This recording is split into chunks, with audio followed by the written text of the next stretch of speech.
নমস্কার।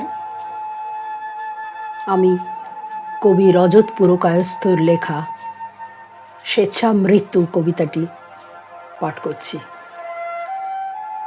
১৩ বছর আগে ছেলেটা শেষ কী কথা বলেছিল তা কেউ না জানলেও ধরেই নেওয়া যায়।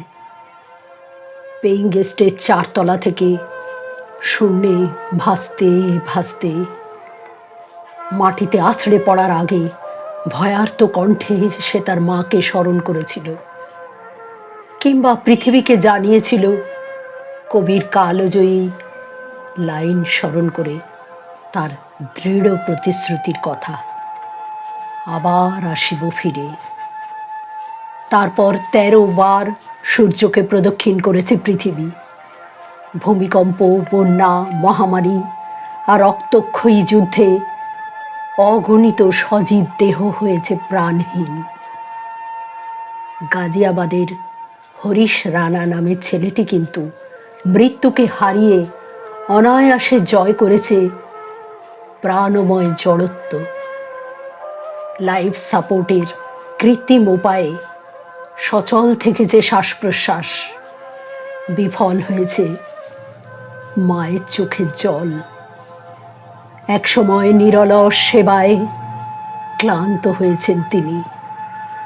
বাবা হারিয়েছেন ব্যয়ভার বহনের ক্ষমতা। অবশেষে ঈশ্বরের দরজায় মাথা ঠোকা সাঙ্গ করে পুত্রের স্বেচ্ছা মৃত্যুর কামনায় অসহায় মা বাবা দ্বারস্থ হলেন উচ্চতম আদালতের। লাইফ সাপোর্ট তুলে নিয়ে নিষ্কৃতি মৃত্যুর রায় দিতে রুদ্ধ হল বিচারকের কণ্ঠ।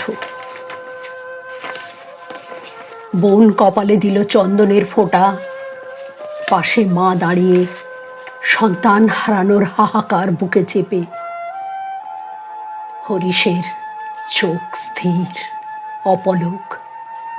সিস্টার লাভলি মাথায় স্নেহের হাত বুলিয়ে বললেন, সবাইকে ক্ষমা করে দাও, সবার কাছে বিদায় চেয়ে নাও, এবার যাবার সময় এসেছে। অসতো সদ্গময় তমসো মা জ্যোতির্গময় মৃত্যুর্মা অমৃতাঙ্গময়। একটা মৃত্যু জয় করল অপ্রত্যাশিত অমরত্ব।